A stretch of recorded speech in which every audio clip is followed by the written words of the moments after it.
সবজি দিয়ে নিরামিষ সবজি বানাবো। এর মধ্যে লাগবে নুন, কাঁচা লঙ্কা, হলুদ, ধনে গুঁড়ো, জিরের গুঁড়ো। দিয়ে দিব তেল,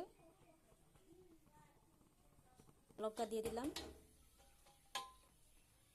এর মধ্যে দিয়ে দিব তেজপাতা, পাঁচফোড়ন। এর মধ্যে দিয়ে দেব তেলের মধ্যে দিয়ে দেব একটু জল। মশলাগুলি কষানো হয়ে গেছে। এর মধ্যে দিয়ে দিব সবজি।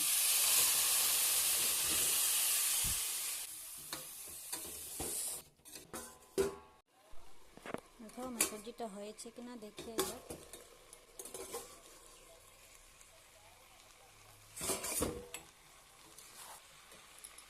হয়ে গেছে।